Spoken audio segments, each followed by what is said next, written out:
Bismillahirrahmanirrahim. Assalamualaikum warahmatullahi wabarakatuh. Bismillahirrahmanirrahim. Wassalatu wassalamu ala Rasulillah wa ala alihi wa sahbihi wa man walah. Asyhadu an la ilaha illallah wahdahu la syarika lah wa asyhadu anna Muhammadan abduhu wa rasuluh la nabiyya ba'dahu. Ya ibadallah subhanahu wa ta'ala faqad faza muttaqun. Alhamdulillah.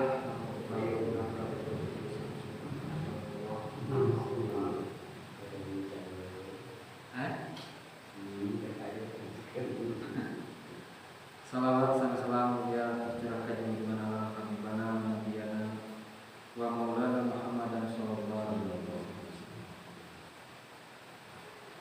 Bismillahirrahmanirrahim. Masih menjelaskan ancak ilmu mukasyafah. Ujian ini halaman 20. Bismillahirrahmanirrahim.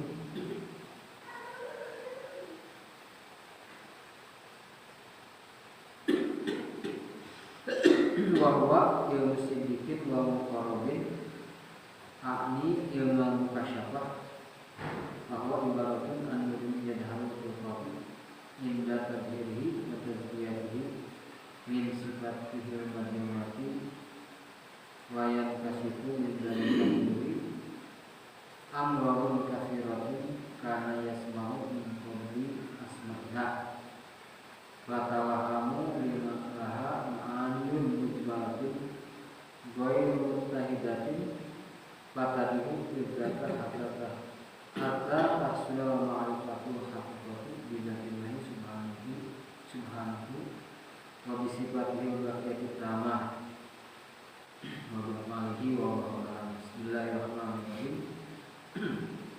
Akni kemarin bahwa ilmu sidikin wa muqarrabin kami menjelaskan tentang kami jelaskan termasuk ilmu sidikin jalan-jalan yang mencapai derajat sidik, keyakinan sangat luar biasa atau diragukan diri. Wa muqarrabin oge jani-jani anu sedekah kepada Allah Subhanahu wa taala. Ani nyata ilmu mukasyafah. Orang-orang sidikin ilmu muqarrabin itu adalah anu tingkat derajat ilmu mukasyafah. Mukasyafah itu adalah kasyafah, terbuka jiwa nanti terbuka, hati terbuka, pikiran terbuka antara dirinya sebagai makhluk ka pangeranna atau penciptana sebagai khaliq. Bahwa ibaratun nurin yadharu al-qawi inda tadhiri wa tazkiyati min sifatil mahmumah. Ilmu mukasyafah itu suatu gambaran tentang cahaya anu jelas anu hadir di hati nalika hati itu dibersihkan, nalika hati sudah suci. Tina naon bersihna dia sucina min sifatil mahmumah, tina sifat-sifat tercela. Ketika jiwa hati orang itu, ketika jiwa orang, hati orang dibersihkan, disucikan dari sifat-sifat tercela. Nah, sifat-sifat tercela teh sifat iri, dengki, sifat sumpah, takabur, ya. Bersih ketika itu dengan dua sifat itu, maka wayan kasihku memberikan nur amrun kasiratu. Maka terbukalah, terpancarlah, ya, suatu kekayaan cahaya anu luar biasa menumpuk bisa di hati nur ilahiyah. Anu mana karena yasma'u min qawli asma'ullah. Anu mana sampai meh nama anu pernah nguping ngaranna hungkul. Ya. Sampai meh nama urang teh anu perti banyak ngaran kamu lupa. Namun disebut mukasyafah, namun disebut sifat al-ilmu di anu ayat Gusti Allah, naon anu ayat anu hadna sifat wujud, naon hadna dunya, anu hafal ngaranna teu nyaho hakikat jeung hikmah di balik eta. Tapi ketika jiwa orang, hati orang bersih dina sifat pokok terpancarlah ilmu batin. Anu pisan dina hati orang sehingga urang teh apa kana makna-makna anu asal nama apa karena makna mimbalah hukum gemblengan hukum. Tapi ketika orang bersih hati orang dina hal bersifat kita, maka orang hafal hakikat makna-makna. Fatadimu idzaka tahsulul ma'rifah, sehingga karena dina hati orang teh jelas makna-makna rahasia-rahasia dina penciptaan Allah teh jelas aya teu aya keraguan-raguan, teu aya pokokna mah ngabocetak jelas anu diciptakan Gusti Allah, hikmah-hikmah penciptaan Gusti Allah apa urang gitu. Maka ketika itu sudah terjadi tahsulul ma'rifah hakikat yang diberikan subhanahu. Maka hasillah ma'rifat Gusti Allah subhanahu. Jadi ma'rifatnya aya perjalanan, aya perjalanan, aya prosesna gitu. Proses dari pembersihan jiwa, proses dari pembersihan hati, pensucian hati, sifat-sifat salah, terus terbuka perkara-perkara loba di hati, dulu hati, sehingga makna-makna asal-asal apa, can ka hati, atau napi umumnya misalnya tapi ketika bersih hati, rahasia-rahasia dalam obat itu, yang Allah itu rahasia penciptaan alam, rahasia penciptaan nama baik yang diciptakan Gusti Allah kurang pas.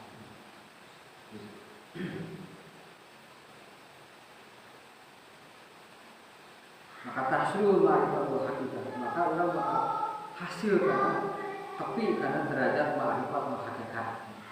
Hakikat naon? Hakikat bidzatihi ta'ala. Ma'rifat nganyahokeun kana zat Allah Subhanahu wa taala. Wa bi sifatil baqiyatil tamatu jeung urang bakal nyaho ma'rifat kana sifat-sifat Allah anu abadi, anu sampurna. Urang kan bisa apa minimalna sifat anu wajib di Gusti Allah itu kan aya 20 nya. Itu minimal. Ada urang sifat Gusti Allah dibatasi aya 20 lain.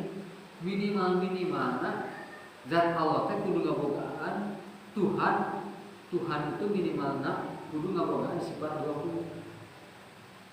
Hiji wujud tidak bakal apa teh kudu aya di Allah Subhanahu wa taala.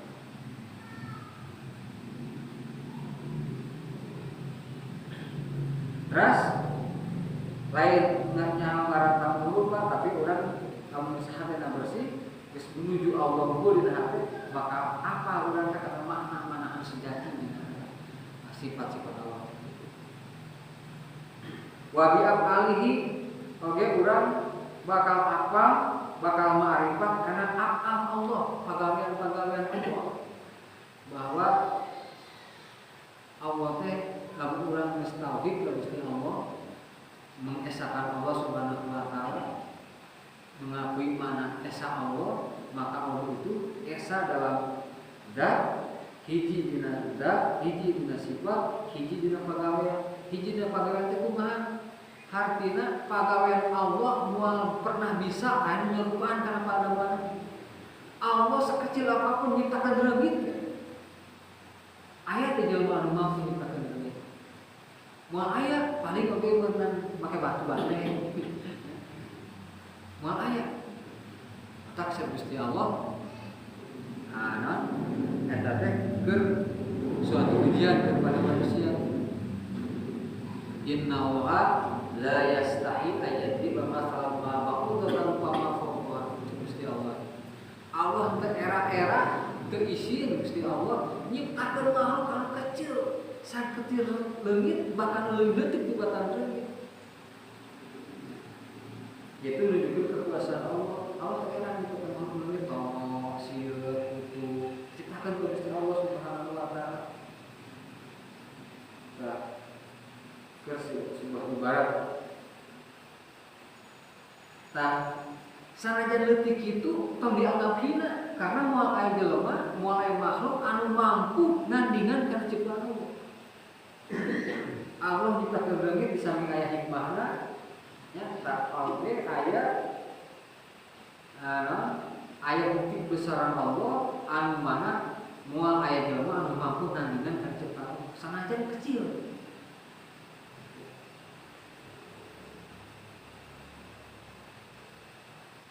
Urang teu kabayang tomo anu sakitu leutikna, urang peujeutna aya sebenarnya. Namun tomo anu sakitu komo peujeutna gitu. Virus tinggal tinggali ku urang, tapi dina virus teh pasti teu aya peujeutna virus teh. Namun urang ditapak urang lamun ditinggali tina mikroskop tinggalna sing garaya tetep pasti aya peujeutna, aya barang aya untuk peujeutna pameran. Aya di cing ini udah. Nanti Allah mah kawasan kata malu tanpa pujian oke hirup ya. Bagi angin. Ada mau apa? Nah, aya pengerto proses namanya. Aya perlu jadi seperti kini-kini gini bang di kota-kota. Ya kalau lalu itu sebenarnya umur itu kan tilu hari, cuma itu buat begitu. Tapi anak-anaknya tak memang baik mengenalkan perempuan gitu. Kelila umurnya. Model mabok ini kan kemarin nyobaan minum mabok kayaknya pada waktu saya aku minum mabok coba. Sama bapak kan itu seminggu itu sebelum itu lalu mabok dan panjang kepala ayam. Nah, geus hari deuma disimpan di kurang di tutupan di ruang tertutup. Tangketnya haluper selama 3 hari karena teu dibere parang geus gitu. Geus angkat kan. Karena geus karo parae. Gitu. Geus karo parae juga melalui selamat migrasi dari melalui celok muara guys tapi kalau muara kalau di perakaran itu jari ku jelema ku beruang gini karena sasana tapi ke muara jadi rezeki akhirnya saja nah rezeki itu karena parae mungkin bangkai itu dihakanan ku kita balik ke laut deui ketika mulai balik deui saya bisa itu harus jadi bahan tafakur itu ciptaan Allah Subhanahu wa taala pasti ada hikmahnya gitu di balik penciptaan itu.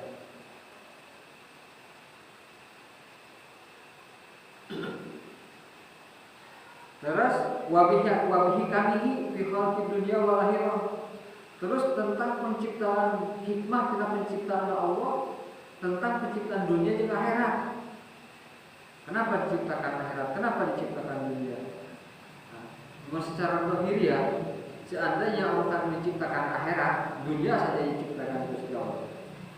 Maka di mana urang bisa tahu keadilan Allah? Aya jelema anu didoli, dibunuh di dunia, dicopot hartana, dirampok misalkan, jelema capek-capek usaha di luar negeri, 3 tahun, 4 tahun, 5 tahun balik menang duit dibawa dirampok, anu meunahna rampok menang duit coba, anu katana jelema anu menang usaha capek teu kabagianna, di mana keadilan Allah Subhanahu wa taala? Namun teu aya akhirat. Maka akhirat itu adalah memperlihatkan keadilan Allah yang di dunia ini tidak diadili. Maka betapa beratnya hukum-hukum hakim-hakim di dunia itu. Ketika dia tidak adil dalam menegakkan hukumnya, maka nanti di akhirat itu akan ada perbedaan. Itu hati-hati. Maka imam besar ketika diputuskan hukum, dia berkata, aku tunggu di pengadilan akhirat nanti. Kami tunggu di pengadilan akhirat. Jadi keadilan dunia itu, akhirat itu adalah untuk mengadili yatim yang anak sebab selesaikan yang di dunia ini. Tuh. Jadi bisa nyawa kan keadilan Allah. Maka naon hikmah ketika dunia, hikmah diciptakan akhirat. Terus wajib tarbiyatin. Jeung orang kenapa orang lebih mendahulukan akhirat ala dunia? Harus memilih mendahulukan akhirat daripada dunia. Terus orang hikmah, naon hikmahna tidak mendahulukan akhirat daripada dunia. Wa ma'rifatu bi mana nubuwah, hikmah tidak nganyahokeun makna kenabian. Ya, orang sebagai umat, orang bukan nabi, bukan rasul, tapi orang kita hafal makna daripada kenabian seperti apa. Nah, dalam kondisi dunia ada lunas akhirat. Kondisi ulang memahami kondisi di dunia kita di penjara lunas akhirat. Lamun selama tidak ditegakkan hukum yang diinginkan Tuhan, itu tidak lunas. Tidak lunas. Bisa seumur hidup itu tentu tahu. Tetap tidak lunas. Namun dia misalkan di hukum Islam, tapi lamun ayat hukum Islam kan, karena hukum Islam itu sifatnya bukan untuk personal, tapi untuk negara. Ketika di dunia tidak bisa adil, maka di akhirat akan jadi adil. Akhirnya bisa dipenjara di dunia lagi, bisa bertobat. Misalkan pernah di zaman Rasulullah SAW yang cuma berzina, ditayangan kan dihukum, ada jam kan hukumnya hukum mati. Orang pernah menikah, orang bersuami, orang beristri, kemudian berzina, maka hukumnya kan dirajam. Ketakutan, kabur banyak. Siun banget, siun dirajam, dilakukan ke batu. Akhirnya sekitar 2 tahun, 3 tahun, tiba-tiba datang. Ditanya waktu sahabat, ya Rasulullah, dibawa ke hadapan Nabi. Ini cenaya, bahala kabur teh aya. Nanya kepada Nabi, apakah kamu sudah tobat? Naam ya Rasulullah. Ya. Namun anjir pernah tobat, saya nanti bebas dulu. Karena orang dengan hikmah di baliknya. Jadi hukum Islam itu tidak selamanya harus diselesaikan di depan pengadilan gitu, dengan tuntutan seperti itu, tidak selamanya itu. Bisa dimusyawarahkan.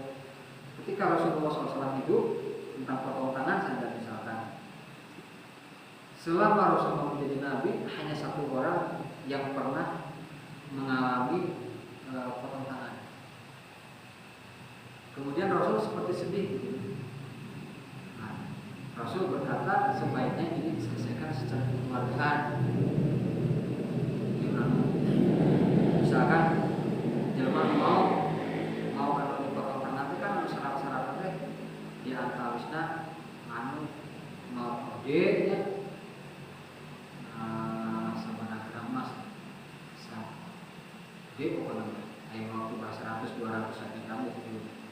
Yang keluar Begitu lah ini silap bahasa sana. Terus barangnya itu tidak boleh disimpan, misalkan barang ham nyimpan mobil Mercy di sisi jalan. Ayo mau itu malingnya tidak harus dipotong tangan. Karena nyimpan barang di sisi jalan salah. Ini malah barang harus dijero, oke, bahkan hukum begal itu kan di dalam Islam itu disalib, ditancapkan di pinggir jalan selama 3 hari. Jadi orang itu bisa melihat, takut gitu. Seperti kejam, tetapi itu adalah untuk kehidupan. Nah, bagaimana misalkan namun di dunia tidak ada hukum Islam seperti itu, tidak ada hukum Islam karena kita bukan negara Islam. Nah, diurang kan hukumnya misalkan ke potong tangan, tapi kita sebenarnya seperti tadi itu berarti tobat ke Gusti Allah, tobat ngalaksanakeun di hijrah nanti boleh karena harus terus insyaallah karena orang tidak menjalani hukum seperti yang dikehendaki Gusti Allah kan tidak ada hukumnya. Bukan tidak mau dihukumi ke hukum Islam, tapi kan tidak ada yang hukum. Maka mereka lah yang akan bertanggung jawab sebagai penguasa-penguasa. Nah, pemimpin. Kenapa hukum Islam tidak diterapkan?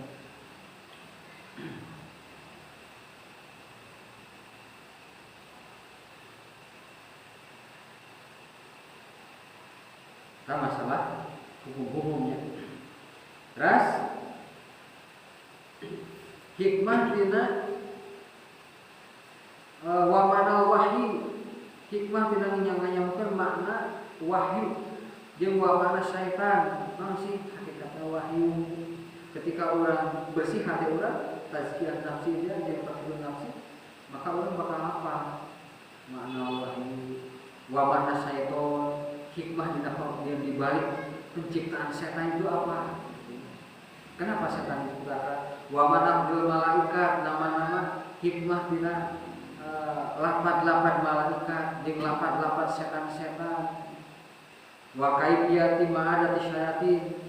Oke, urang bakal apa? Hikmah carana urang merangan setan lil insan, bagaimana ngamusuhanna setan lil insan ka jelema.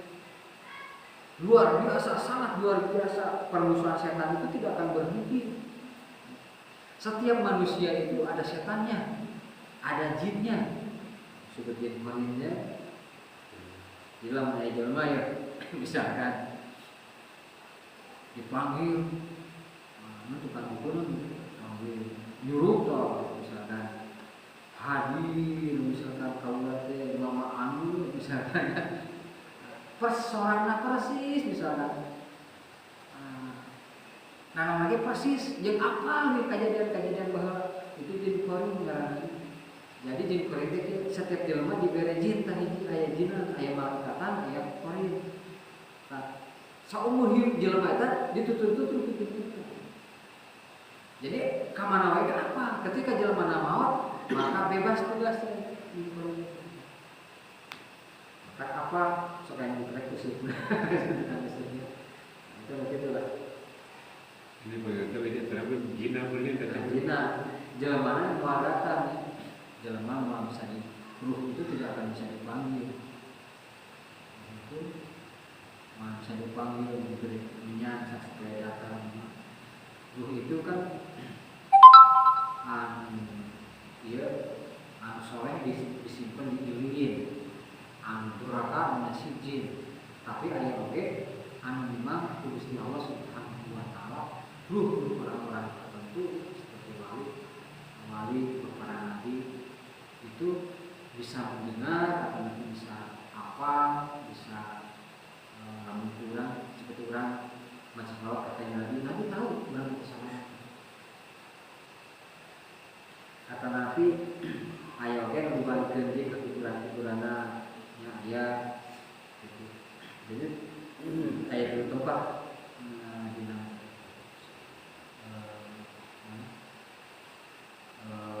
ruh anu di zaman Islam ayatnya dia dinasihin ini balikin ke kuburan-kuburan. Maka ketika baca salam oke orang kubur itu apa? Tahu. Cuman karena jawabnya tidak usah bisa tarik, bisa ngajawab salam. Jadi selain ibadah dia kemudian ngajawab salam. Tapi mereka tahu assalamualaikum, kata sunat assalamualaikum ya ahlan kubur, wa nabi sallallahu alaihi wasallam. Bahkan Rasulullah sallallahu alaihi wasallam ketika perang Badar, ketika Abu Jahal terbunuh, terus Abu Lahab terbunuh di perang Badar, maka Nabi itu ngomong kata baik, nah Abu Jahal, Abu Lahab, ayeuna mah karasa siapa maneh, apa maneh kasiksaan di akhirat. Umar, nah harus kata Rasulullah, ya Rasulullah, apa orang-orang itu mengerti ngadengi mimpi gitu. Maka Rasul sumpah wallahi demi Allah demi zat anu kaula aya dina genggaman engkau wahai umat tidak lebih mendengar daripada ini, daripada orang ini, daripada orang maksudnya Abu Jahal, Abu Lahab. Insyaallah tapi sok ngerti kan. Sayyidina Ali ngertikan umur dia dikubur. Begitu pas dikubur batal harui eta mah Sayyidina Ali kecil. Mungkin kan eta pertanyaan mereka terakhir karena Sayyidina Umar jawabnya tapi Umar jawabnya gitu. Nah terang kaulah karena hidup kaulah salamina pakai di jalan Allah. Serong karena gitu tong anjir ulang ninggalikeun ka kaum muslimin wajah serong kitu kaulah teh sieun kaulah tepan ngaranna Umar teh sieun kudu itu kuping geus Sayyidina Ali. Jadi memang ayah sih cerita-cerita, tapi bahwa alam kebenaran seperti cerita Abu Nuwas anu dikubur make itu kan cerita salah satu kitab. Abu Nuwas itu wasiat lamun maot hanya dikuburkeun make boe anu butut cenah dikubur malaikat rek nanya.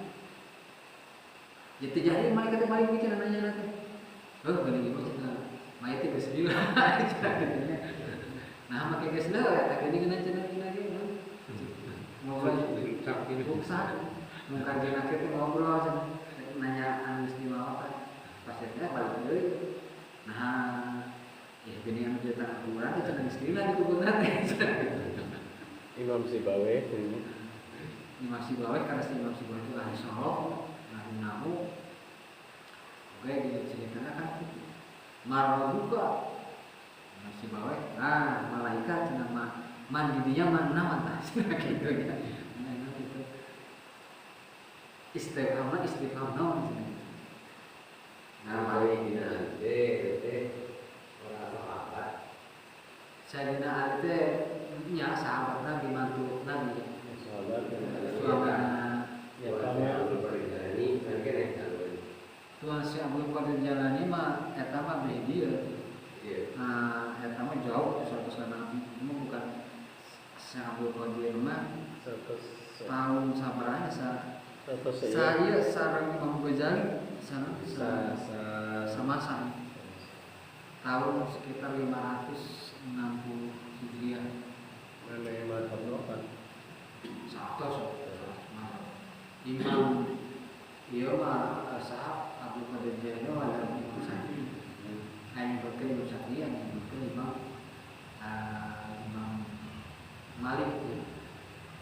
Tapi saya Abdul Qadir Jalani wali kutub pang tinggi derajat wali sama dengan derajatnya Imam Syafi'i wali kutub. Imam Syafi'i wali kutub. Imam Syafi'i termasuk salaf.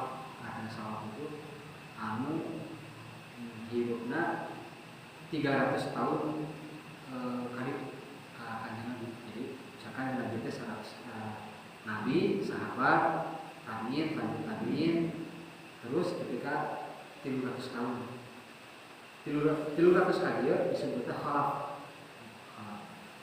Artinya ulang-ulang dia.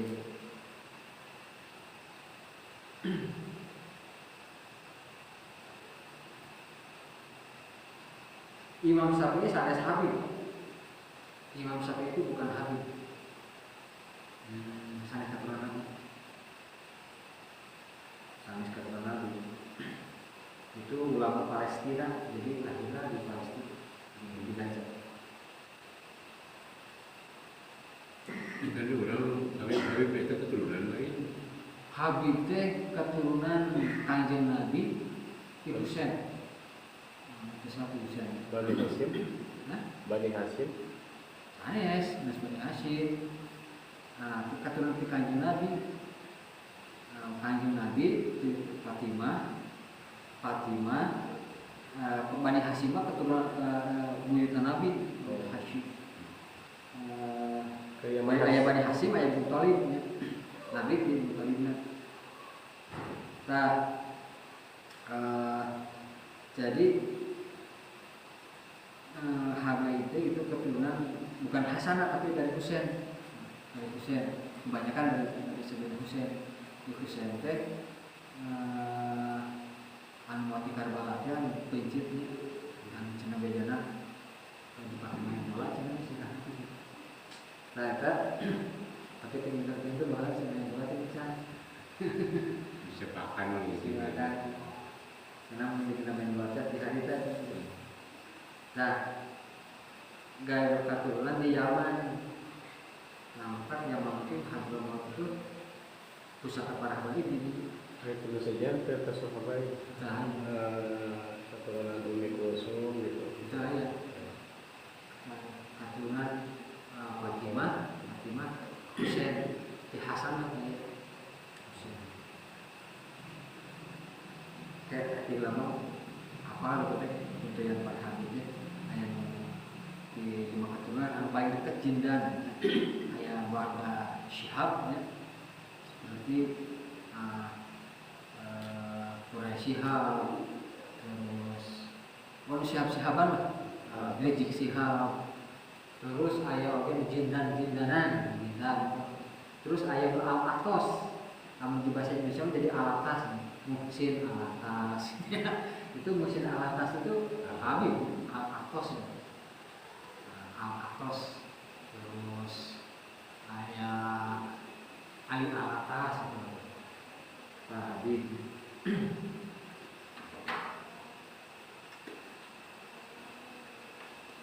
Nah terus selanjutnya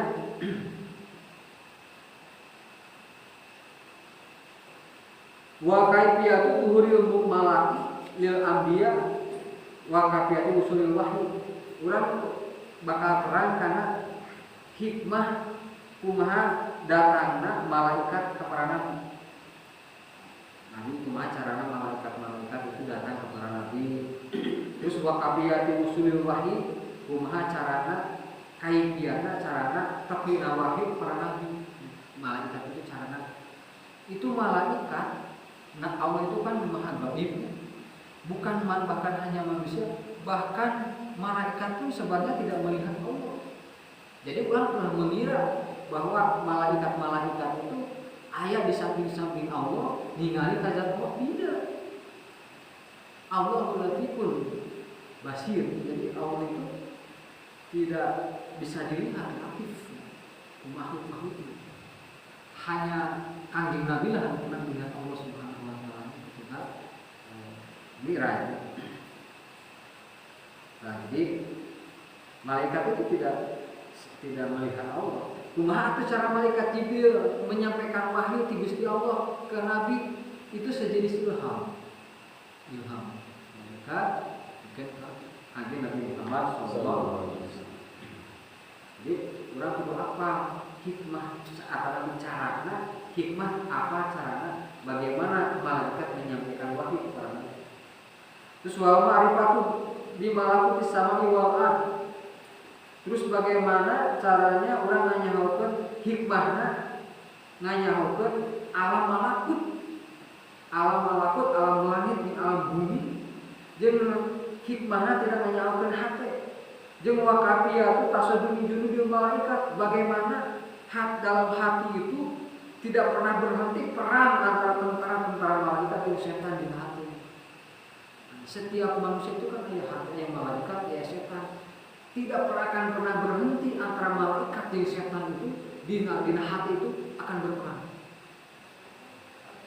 Wa kaifiyatu tasaddumi junudil malaikat, bagaimana caranya?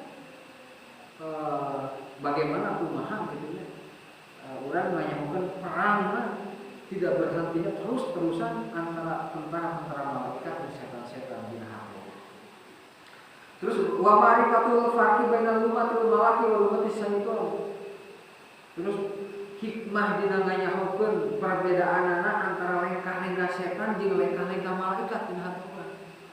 Oh iya ajakan setan, iya ajakan malaikat, wah kudu nyaho kudu bisa bedakan.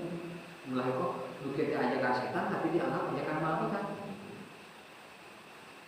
Wa ma'rifatul akhirah wal jannati wan nar, nganyahokeun akhirat jeung surga jeung neraka. Nganyahokeun hikmah, nganyahokeun adabul qabri, siksaan kubur.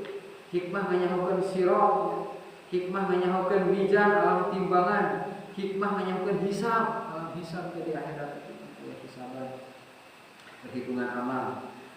Oke, hikmah dan nganyahokeun lawan Gusti Allah Taala iqra kitabaka kafa bi nafsika yauma 'alaika hisaba hasiba. Anjeun kudu maca karena catatan anjeun cukuplah dina poe ayeuna ku Gusti Allah anjeun memperhitungkan diri sendiri. Catatan amal orang. Terus orang apa karena hikmah dina makna doa Allah Taala wa inna daral akhirati lahiyal hayawan law kanu ya'lamun. Sanyanyana negeri akhirat itu adalah kehidupan anu sejati. Bicara orang kehidupan sejatinya. Hakikat dina kehidupan lahiyal hayawanu. Nyata kehidupan akhirat itu adalah kehidupan anu sesungguhnya. Lalu kanu ya'lamun lamun anjeun namun anjing paham akhirat itu adalah kehidupan sesungguhnya, bukan dunia. Bukan dunia tujuan itu, akhiratlah tujuan itu. Dunia itu hanya singgahan, namun aja paham. Wa manaliko Allahi wa manaliko illahi azza wa jalla wa nadhuri ila wajhil karim. Oke, urang kudu nyaho makna dauhan Gusti Allah tentang liko Allah. Apa yang dimaksud dengan liko Allah? Dengan perjumpaan dengan Allah itu apa? Wa nadhuri ila wajhil karim. Oke, orang kudu hafal hikmah, ujung tahu arti tina melihat tentang wajah Tuhan. Apa yang dimaksud dengan wajah Tuhan? Ayat jalmi anu ngartikeun bahwa Gusti Allah bukan wajah beungeun kakiro sabab ayat-ayat ibtigo wajhi rabbika dzul jalali wal ikram. Kita ini berbuat baik itu hanya untuk melihat wajah Tuhan. Nah, cenah cek manehanana. Tapi apa benar makna demikian? Ternyata bukan. Jadi orang kudu hafal makna anu hakikat makna anu sabenerna tentang firman Allah tentang anu dimaksud wajah Allah wajah karim. Oke, wa mana qurbi minhu wa nujuli fi jawarihi. Oke, orang kena hafal makna anu terkandung tentang dekat dari Allah, dekat dengan Gusti Allah, wa nujul fi jawahi jeung bertempat dina gigireun Gusti Allah. Apa yang dimaksud bertempat di gigireun Gusti Allah? Ulah di mana tekstual urang naon hikmahna Allah Subhanahu wa taala make melakukan nyiptakeun atau memfirmankan dengan kata-kata mutasabihat. Itu kan kudu apa? Jadi di samping urang kudu apa makna hakikatna, makna sejatinya, oke urang kudu apa naon tujuan Allah berfirman dengan kata-kata anu sindiran, anu majazi, anu mutasabihat. Seperti contoh mutasabihat teh polisi tidur. Bayangan orang polisi tidur apa? Dina jalan aya tanggulan itu polisi tidur. Tapi aya di jelema menghatikan polisi tidur itu nyata polisi anu keusahreun aya. Nah, itu orang yang benar gitu. Dina Al-Qur'an banyak kata-kata gitu, tapi aya kontekstual yang diberikan makna hartina anu sejati anu sesuai hartina eta. Ini majaji teh naon gitu. Majaji teh kiasan. Bahasa urang kiasan. Panjang leungeun. Lain leungeun panjang. Lamun bahasa Sunda panjang leungeun kuat kan gitu. Lamun dina bahasa Arab atwal yada itu barang mere. Berbeda bahasa Arab barang mere berehat panjang leungeun disebut. Seperti dawuh Kanjeng Nabi, pangheula-heulana di antara aranjeun anu bakal papanggih jeung kaula atwal kunna yadan. Panjang leungeunna di antara aranjeun ka istri Nabi. Maka istri Nabi cara apa? Cara paham maksudnya Kanjeng Nabi. Jadi aku kan lebih banyak Nabi banyak antara itu istri Nabi itu jadi aku kan banyak saha itu. Ayo geus Nabi yang geus maot kakarak apa anu dimaksud ku Nabi teh lain panjang beuna ieu. Tapi anu dipersoalkan. Tuh antara ya kangjeng Nabi sareng malaikat berarti menangkapi ada di kumaha? ini kangjeng Nabi sareng malaikat ayat sahabat berarti menangkapi kata benar itu. Kanjeng Nabi malaikat sareng sahabat upami malaikat mah penyampai wahyu nya. Malaikat Jibril contohna hari Nabi mah ada manusia yang diangkat menjadi nabi, hari sahabat mah adalah jalma anu beriman di masa Nabi. Itu sahabat. Misalkan Umar bin Khattab, Abu Bakar, Utsman misalkannya. Itu adalah orang-orang yang beriman di masa Nabi dan Nabi masih hidup dan bertemu Nabi. Itu sahabat. Ya. Jadi orang yang hidup di zaman Nabi, beriman kepada Nabi dan bertemu dengan Nabi. Hari malaikat Malaikat mah nya eta mah hiji makhluk anu ciptakeun ku Gusti Allah Subhanahu wa taala. Gaib. Teu bisa dijabarkeun. Teu bisa dijabarkeun. Itu mah diciptakeun ku Gusti Allah dari nur jadi cahaya. Eta mah urang teu apa cara pernah papangi. Ya. ayi di mana kayak pakaian Gimana ya apa? Ini mudah-mudahan juga papangi. Itu ketinggalan lagi dan contoh berupa lagi. Yang panen ya. Begitu mau cabut. Terus dia udah sehatnya.